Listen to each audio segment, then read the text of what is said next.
नमस्कार दोस्तों, मैं अनिल मिश्रा निर्माण आईएएस एकेडमी में आपका स्वागत करता हूं। दोस्तों, हम आशा करते हैं कि आप लोग स्वस्थ होंगे। दोस्तों, हम लोगों ने अपने पिछले वीडियो में आपके पाठ्यक्रमानुसार जो आपका पाठ्यक्रम है हिंदी साहित्य का इतिहास, उसमें हम लोगों ने हिंदी साहित्य लेखन की जो प्रमुख पद्धतियां थी उसके बारे में हम लोगों ने अध्ययन किया। अब उसके अगले टॉपिक, उसी क्रम में हम अगले टॉपिक जो हिंदी साहित्य लेखन की हिंदी साहित्य के इतिहास लेखन की जो परंपरा चली दोस्तों, उसके बारे में आज हम लोग चर्चा करेंगे। तो हिंदी साहित्य की जो लेखन की परंपरा का विकास हम देखें तो यह आमतौर पर 19वीं शताब्दी से ही प्रारंभ हो जाता है, देखने को हमको मिल जाता है। जैसे 19वीं शताब्दी में हम भक्तमाल, 284 वैष्णवन की वार्ता, जो वार्ता साहित्य लिखे गए, जैसे नाभादास की भक्तमाल को हम देख लें तो उसमें हमें कवियों के व्यक्तित्व एवं कृतित्व का वर्णन मिल जाता है। उसी क्रम में 284 वैष्णवन की वार्ता, 252 वैष्णवन की वार्ता को देख लें तो ये जो वार्ता साहित्य है वहां पे भी हमें कवियों एवं लेखकों के व्यक्तित्व एवं कृतित्व देखने को मिल जाता है, बशर्ते हम उन्हें इतिहास ग्रंथ नहीं कह सकते, क्योंकि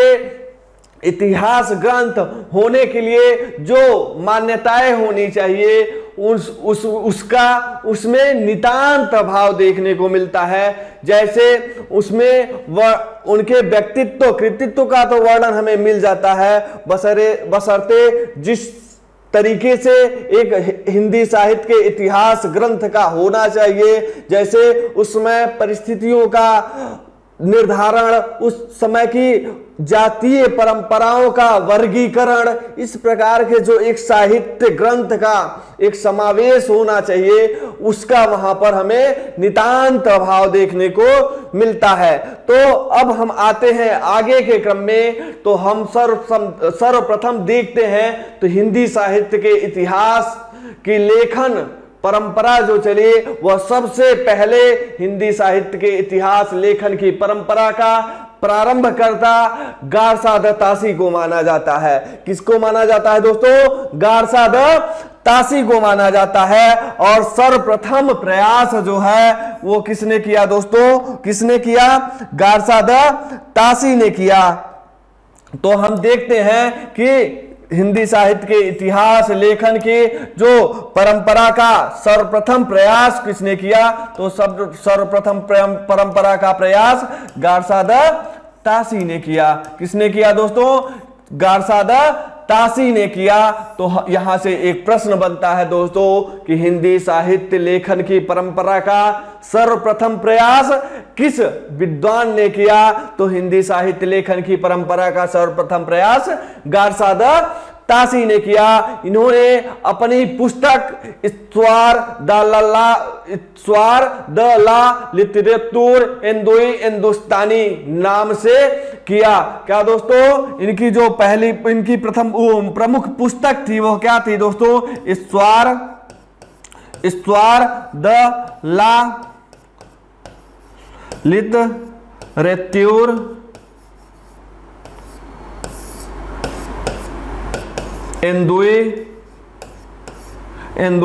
हिंदुस्तानी। क्या दोस्तों? हिंदुस्तानी। यह पुस्तक जो प्रमुख इनकी पुस्तक थी वह क्या थी दोस्तों? इस्वार द ला लिटरेचर हिंदुस्तानी नाम से प्रकाशित हुई।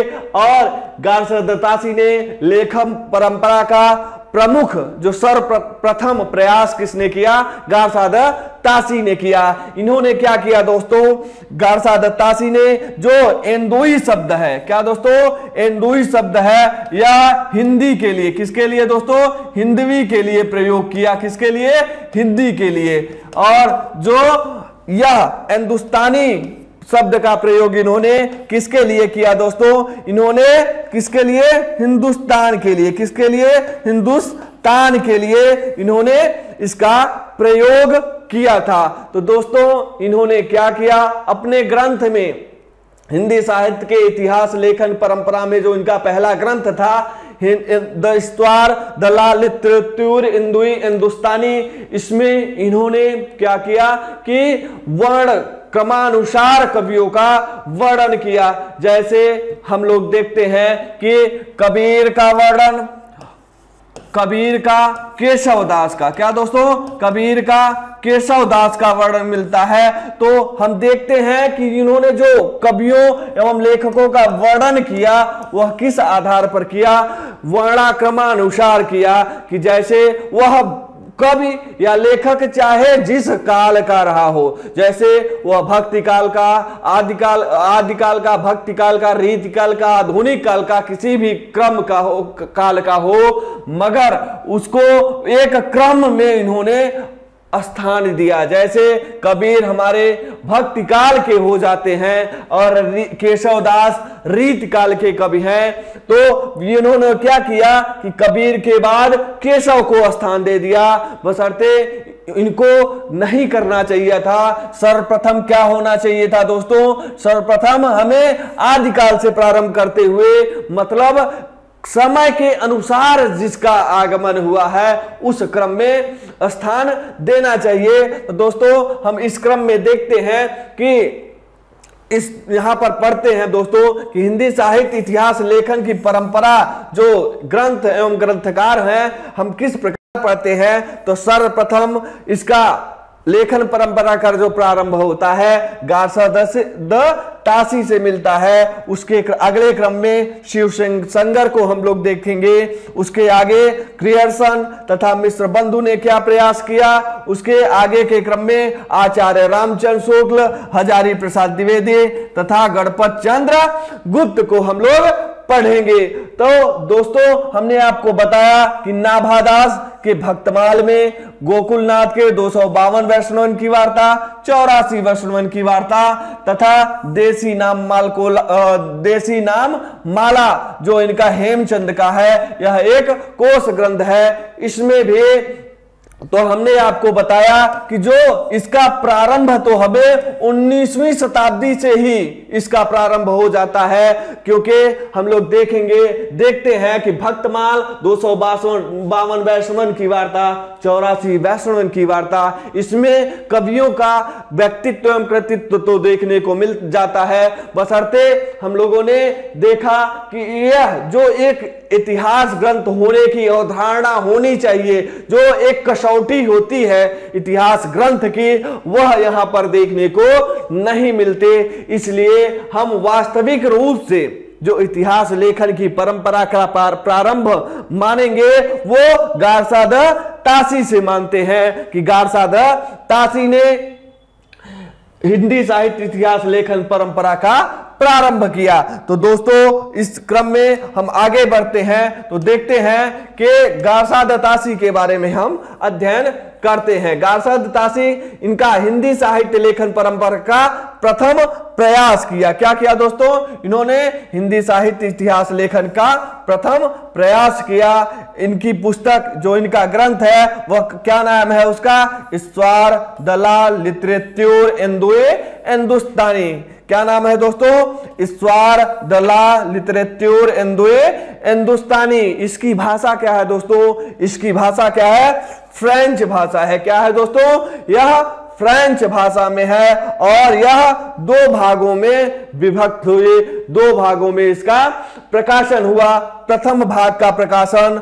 1839 ईस्वी में होता है तथा द्वितीय भाग का प्रकाशन 1847 ईस्वी में होता है तथा दोस्तों इसके द्वितीय भाग का प्रकाशन 1847 ईस्वी में होता है। दोस्तों अब हम आगे के क्रम में देखते हैं दोस्तों कि इसके आगे के क्रम में हम चलते हैं तो देखते हैं कि लक्ष्मी सागर वासणे ने के अनुसार, क्या दोस्तों, लक्ष्मी सागर वार्ष्णेय के अनुसार हिंदुई साहित्य का इतिहास 1952 में प्रकाशित कराया गया। दोस्तों हम देखते हैं कि इनका जो ग्रंथ था वह फ्रेंच भाषा में था, तो इसका हिंदी अनुवाद, क्या दोस्तों, इसका हिंदी अनुवाद किस ग्रंथ का दोस्तों, किस ग्रंथ का, इनका जो प्रमुख ग्रंथ था द ईश्वर दलाल त्यूर हिंदुस्तानी, उसका हिंदी में अनुवाद, किसमें दोस्तों, हिंदी में अनुवाद किस विद्वान ने किया, लक्ष्मी सागर वार्ष्णेय ने हिंदुई साहित्य का इतिहास नाम से 1952 में प्रकाशित करवाया। तो दोस्तों यहां से प्रश्न बनता है आपसे कि गारसादातासी के जो प्रमुख ग्रंथ था उसका हिंदी में अनुवाद किस विद्वान ने किया और इसका प्रकाशन वर्ष क्या है, तो इसका प्रकाशन वर्ष दोस्तों 1952 ईस्वी है और डॉक्टर लक्ष्मी सागर वार्ष्णेय ने हिंदुई साहित्य का इतिहास नाम से इसका प्रकाशन करवाया। आगे देखते हैं दोस्तों, साहित्य गारसादातासी ने अपनी पुस्तक में हिंदी और उर्दू के लिए अनेक कवियों का वर्णन जो है अंग्रेजी के वर्ण क्रमानुसार दिया। क्या दोस्तों, अंग्रेजी के वर्ण क्रमानुसार दिया। इन्होंने अपने ग्रंथ में 738 कवियों का विवरण दिया। क्या दोस्तों, इन्होंने अपने ग्रंथ में 738 कवियों का वर्णन दिया है, जिसमें प्रमुख 72 कवि हिंदी के तथा शेष कवि उर्दू के आते हैं। दोस्तों कितना, 738 कवियों का वर्णन दिया, 72 हिंदी के तथा शेष उर्दू के कवि हैं। किसके दोस्तों, उर्दू के कवि हैं। और जो इन्होंने अपने पुस्तक में जो वर्णन दिया, इस कारण इस पुस्तक को हम ग्रंथ की श्रेणी से, हिंदी साहित्य के इतिहास ग्रंथ की श्रेणी में तो रख सकते हैं, बशर्ते उतनी मान्यता न होने के कारण इसको खारिज कर दिया जाता है। अब आगे के क्रम में हम लोग बढ़ते हैं दोस्तों, तो हम देखते हैं किसको, शिव सिंह सेंगर को देखते हैं। किसको देखते हैं दोस्तों, शिव सिंह सेंगर को देखते हैं। तो इन्होंने क्या, शिव सिंह सरोज नाम से ग्रंथ लिखा। किस नाम से दोस्तों, शिव सिंह सरोज नाम से ग्रंथ लिखा। तो आगे बढ़ते हैं दोस्तों, हम लोग शिव सिंह सेंगर को देखते हैं। तो शिव सिंह सेंगर ने हिंदी भाषा लिखा जाने वाला पहला ग्रंथ, यह कौन सा ग्रंथ है दोस्तों, हिंदी भाषा में लिखा जाने वाला पहला ग्रंथ शिव सिंह सरोज है। क्या है दोस्तों, शिव सिंह सरोज है। इसका प्रकाशन वर्ष क्या है, 1883 ईस्वी। क्या है दोस्तों, 1883 ईस्वी है। इसमें इन्होंने 1000 कवियों का, क्या दोस्तों, इसमें इन्होंने 1000 कवियों का विवरण दिया, जिसमें उन कवियों की भाषा, जीवन चरित्र एवं उनके विधाओं का उदाहरण दिया गया है। क्या दोस्तों, इन्होंने अपने ग्रंथ शिव सिंह सरोज में क्या किया है, 1000 कवियों का वर्णन किया है और उन कवियों के भाषा, जीवन चरित्र एवं उनके विधाओं का उदाहरण दिया है।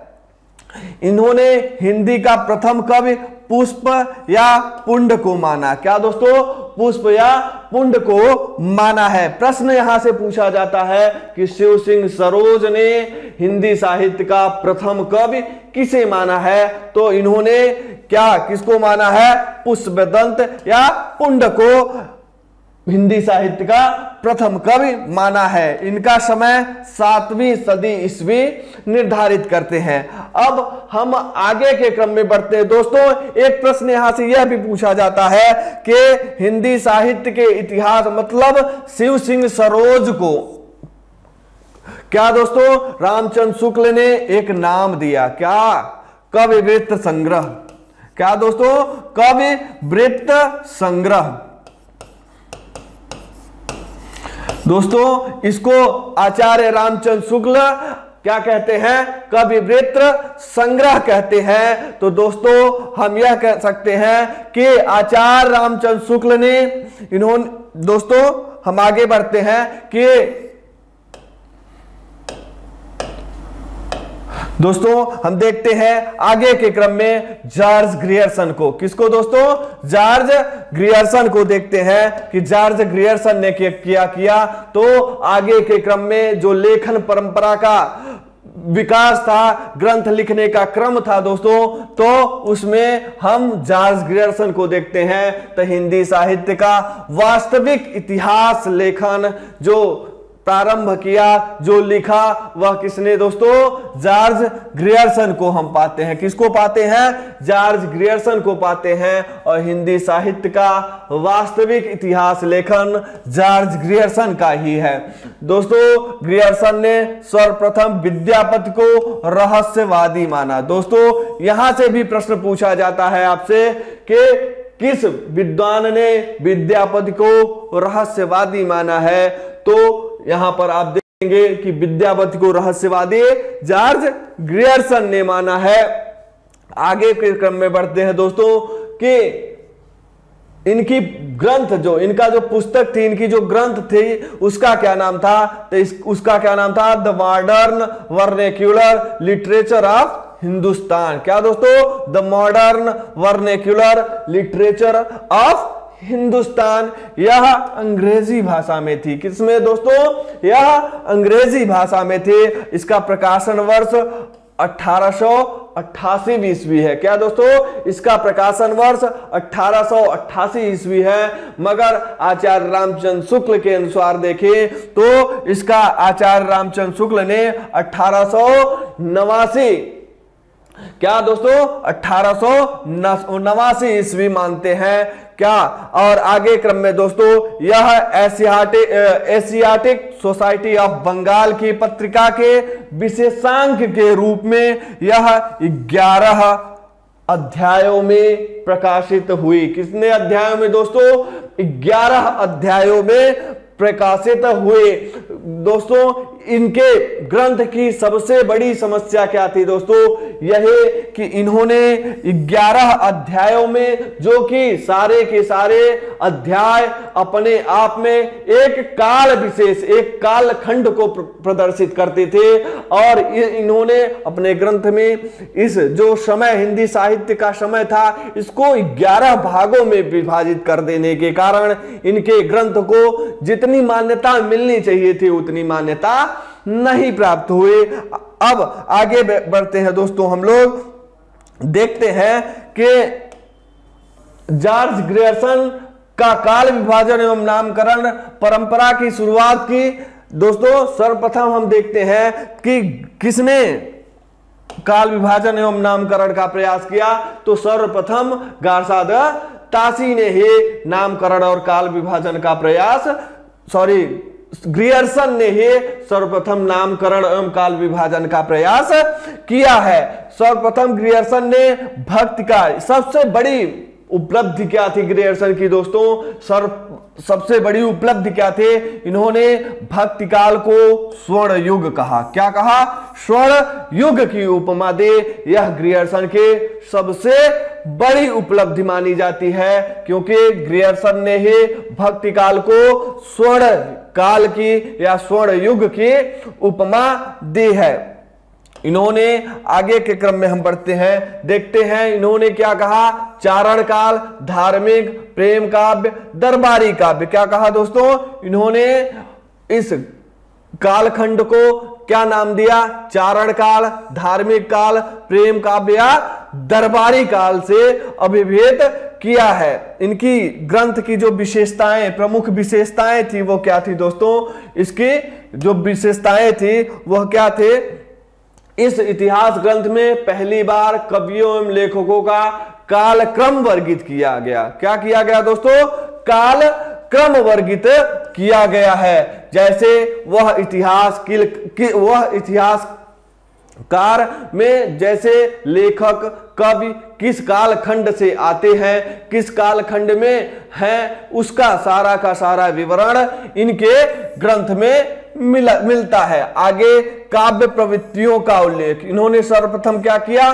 काव्य प्रवृत्तियों का उल्लेख, मतलब उसकी जो काव्य थे, काव्य ग्रंथ थे, उनकी प्रमुख प्रवृत्तियां क्या थे, उसका उल्लेख इन्होंने किया है। उसके अगले क्रम में युगीन परिस्थितियों का उल्लेख इन्होंने क्या किया दोस्तों, युगीन तत्युगीन जो परिस्थितियां थी उसका उल्लेख अपने ग्रंथ में किया है। आगे के क्रम में हिंदी भाषा की भाषाओं से अलग रखना, दोस्तों इन्होंने क्या किया, इनके ग्रंथ में एक प्रमुख कारण यह भी था कि इन्होंने हिंदी के ही कवियों को इस ग्रंथ में स्थान दिया है। यहां तक कि अगर वह कोई भी कवि उर्दू की बात करता था या उर्दू का कवि है तो वह इनके ग्रंथ में स्थान न पा सका है। आगे के क्रम में भाषा सर्वेक्षण, इन्होंने क्या कहा दोस्तों, अपने ग्रंथ में भाषा का सर्वेक्षण किया।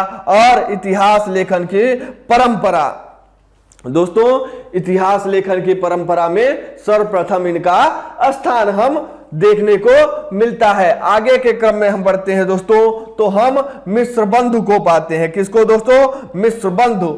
इन्होंने अगला प्रयास जो है मिश्र बंधुओं ने किया। किसने किया दोस्तों, मिश्र बंधुओं ने किया। और मिश्र बंधुओं ने में कौन कौन आते हैं दोस्तों, हम लोगों ने चर्चा किया था कि मिश्र बंधुओं में गणेश बिहारी मिश्र, श्याम बिहारी मिश्र और सुखदेव बिहारी, तीन ये दो मिश्र बंधु हैं, ये इसके अंतर्गत आते हैं। इनका जो ग्रंथ था वह क्या था दोस्तों, मिश्र बंधु विनोद। क्या था दोस्तों, मिश्र बंधु विनोद इनका ग्रंथ था। और एक चीज और यहां से प्रश्न पूछा जाता है दोस्तों कि तुलनात्मक आलोचना का प्रारंभ कहां देखने को मिलता है, किस ग्रंथ से तुलनात्मक आलोचना का प्रारंभ मिलता है। तो हम लोग देखते हैं कि तुलनात्मक आलोचना का प्रारंभ जो है हमें मिश्र बंधु विनोद से देखने को मिलता है। कहां पर दोस्तों, मिश्र बंधु विनोद, मतलब मिश्र बंधुओं ने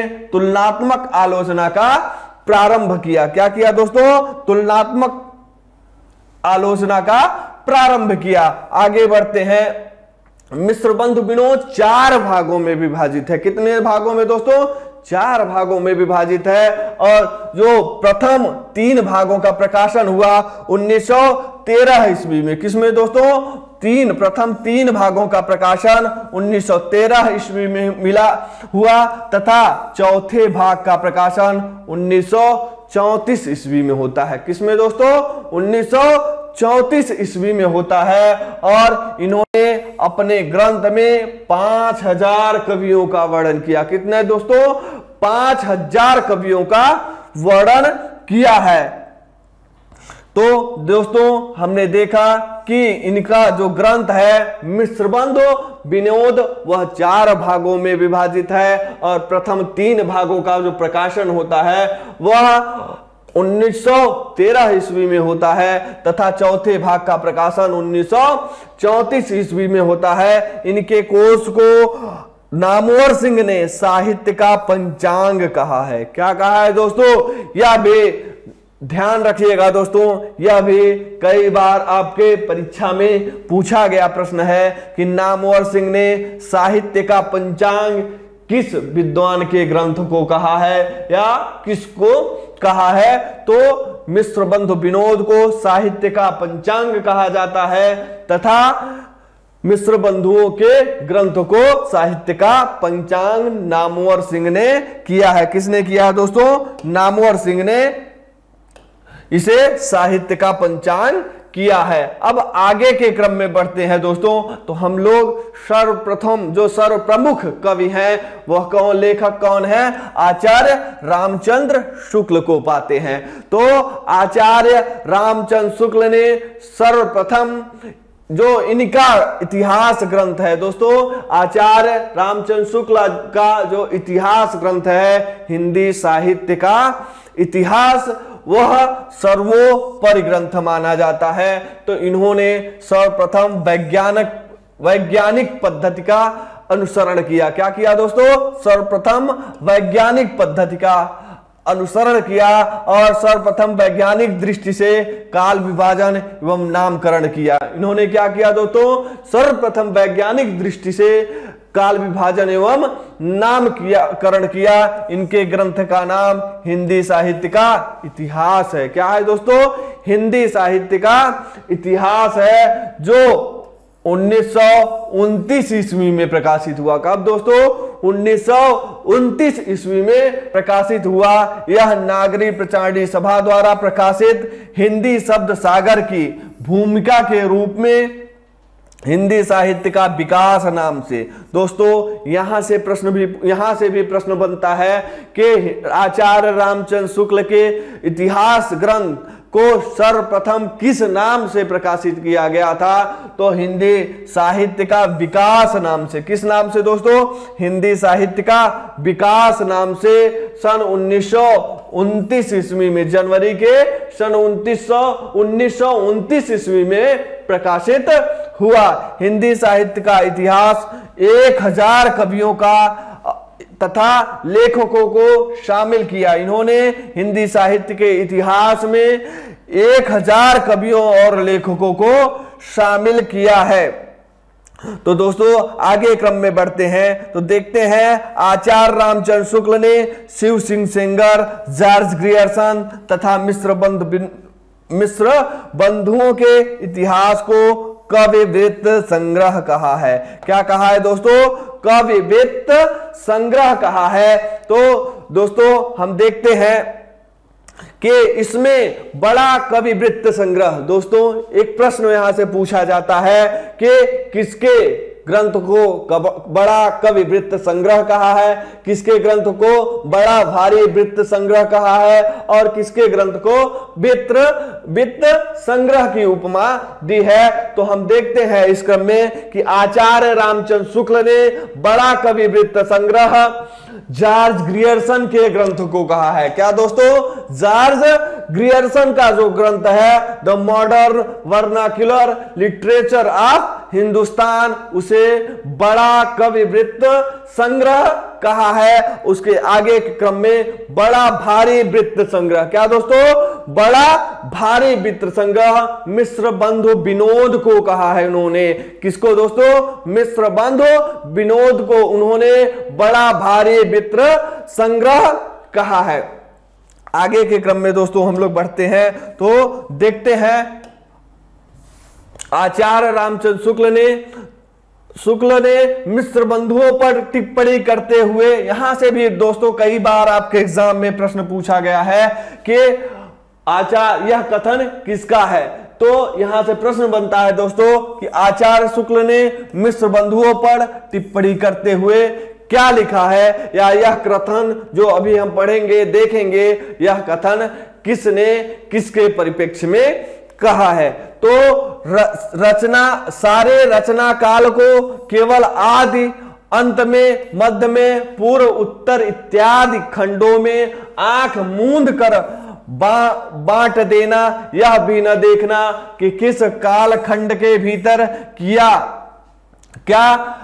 नहीं आता है, किसी वृत्त को संग्रह का इतिहास नहीं बना दे सकते। क्या दोस्तों? इन्होंने कहा कि किसी भी इतिहास को, रचना को काल केवल आदि, अंत, मध्य, पूर्व, उत्तर इत्यादि खंडों में आंख मूंद करके नहीं बांट देना चाहिए, कि यह भी न देखना कि किस काल खंड के अंतर्गत क्या आता है क्या नहीं आता है, उसे इतिहास ग्रंथ नहीं कहा जा सकता है। इन्होंने क्या कहा दोस्तों? कि उसे इतिहास ग्रंथ नहीं कहा जा सकता। आगे के क्रम में आचार्य रामचंद्र शुक्ल क्या कहते हैं दोस्तों? इन्होंने कहा,